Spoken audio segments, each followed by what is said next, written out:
goodmorningnews.in, जो आपको रखे सबसे आगे। ये किसी ने सपने में भी नहीं सोचा था और ये हमारी पार्टी का दुर्भाग्य है कि सत्येंद्र कुशवाहा जी बहुत कम उम्र में चले गए, सूरज जी चले गए।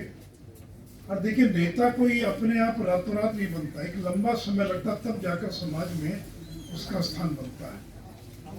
तो सूरज जी ने धीरे धीरे बिहार के अंदर अपने एक स्थान बना लिया था। ये कोई कुशवाहा नेता के नाते केवल नहीं, भारतीय जनता पार्टी के एक स्थापित नेता के नाते, जिनको बिहार का हर एक जिला जानता है, पहचानता है, ऐसी कि उन्होंने एक पहचान बना ली थी।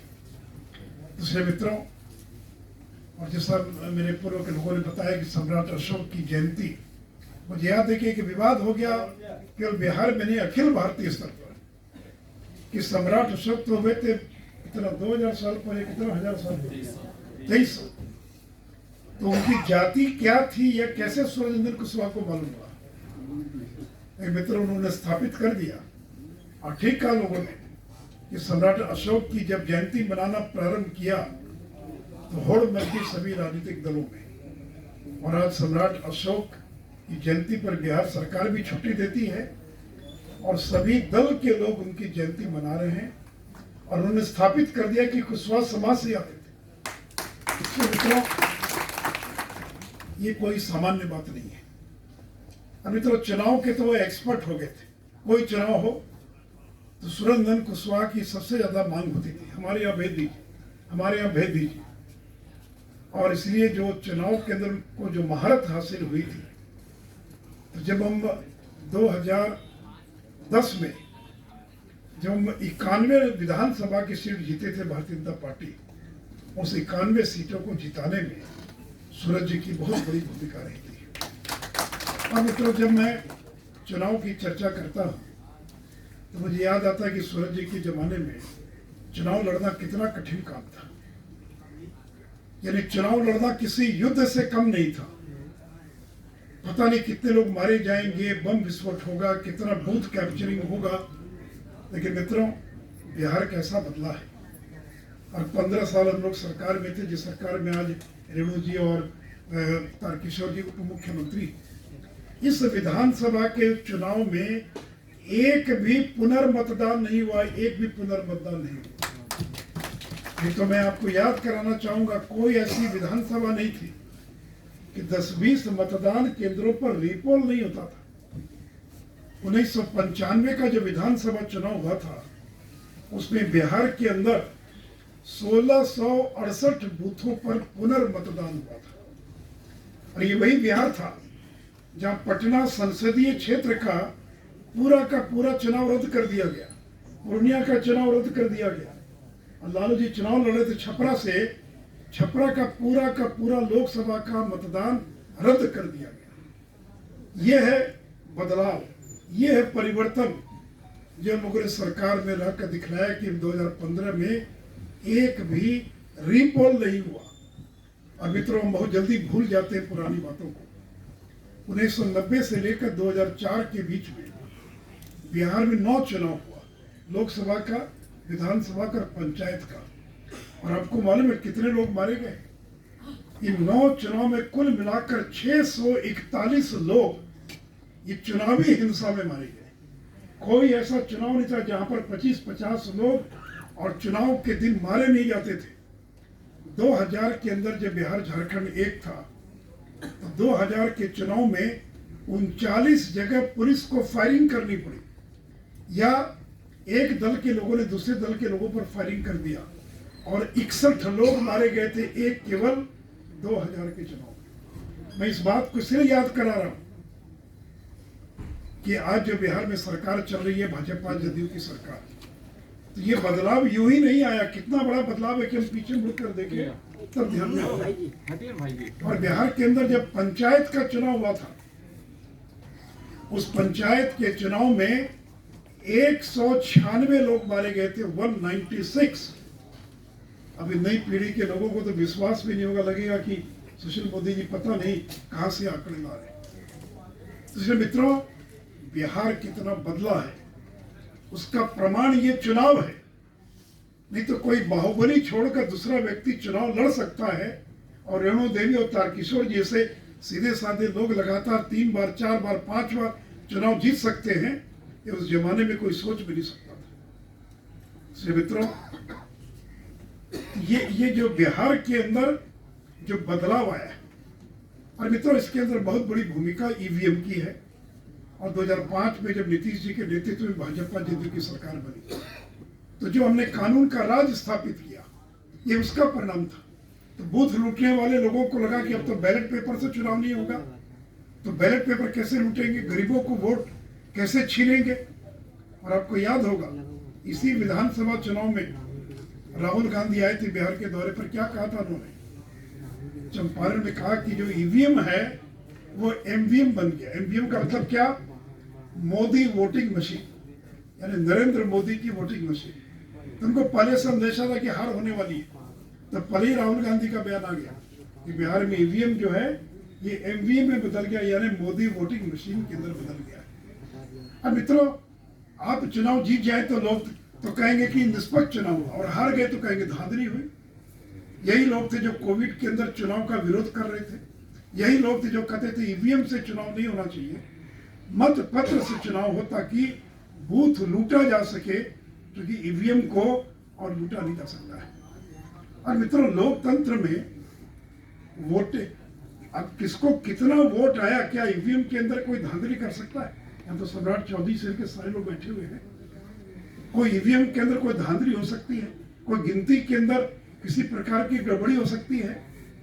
एक वोट से भी अगर आप हार गए तो आप हार गए, एक वोट से भी जीत गए तो आप जीत गए।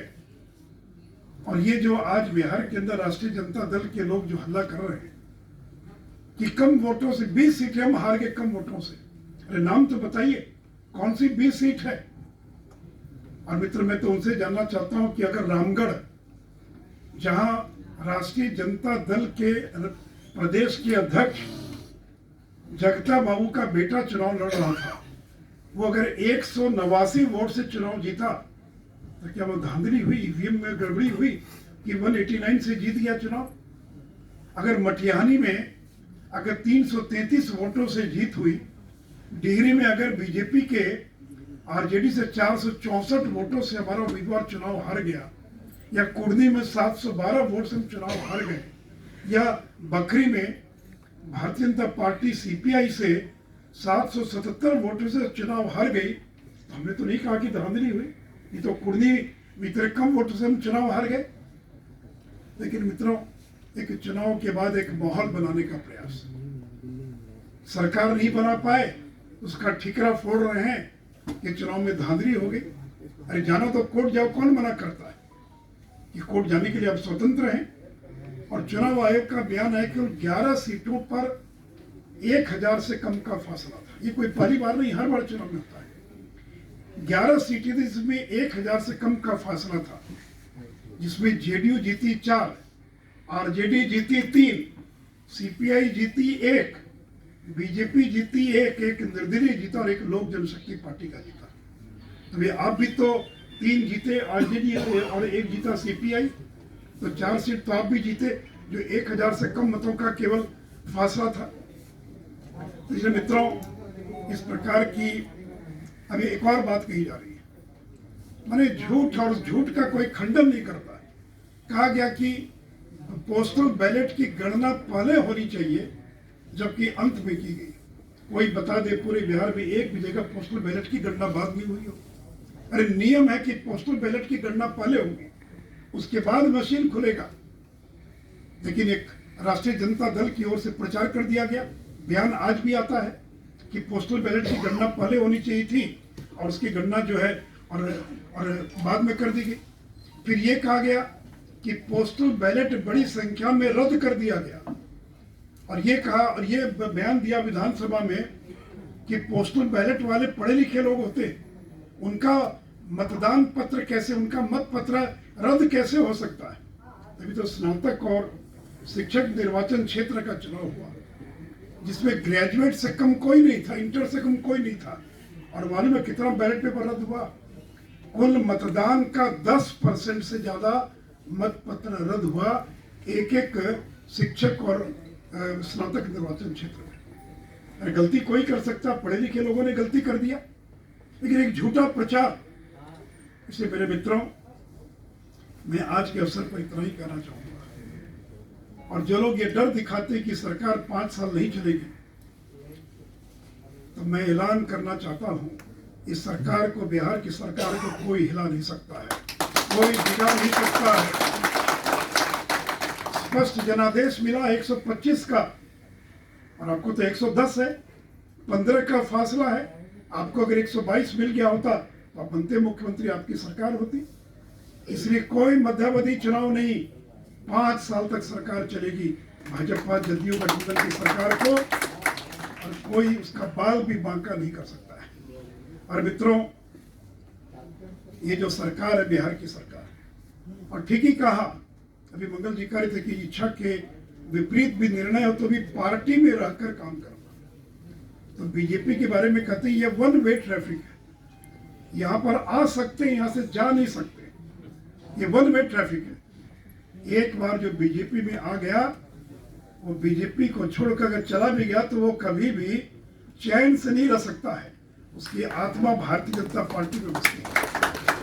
तो मित्रों, ये जो भारतीय जनता पार्टी है, ये हमारी माँ के समान है, और कोई परिस्थिति आ जाए, माँ का बाल बांका नहीं का हो सकता है।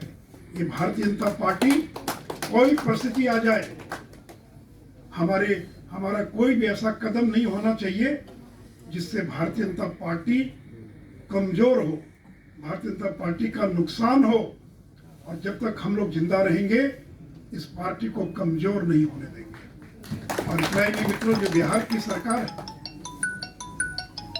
मेरी तो आत्मा इस सरकार में बसती, भले मैं सरकार में नहीं हूं, लेकिन ये जो सरकार है बिहार की सरकार, मेरी आत्मा इस सरकार में, इसलिए इस सरकार को न कोई डिगा सकता, न कोई हिला सकता है।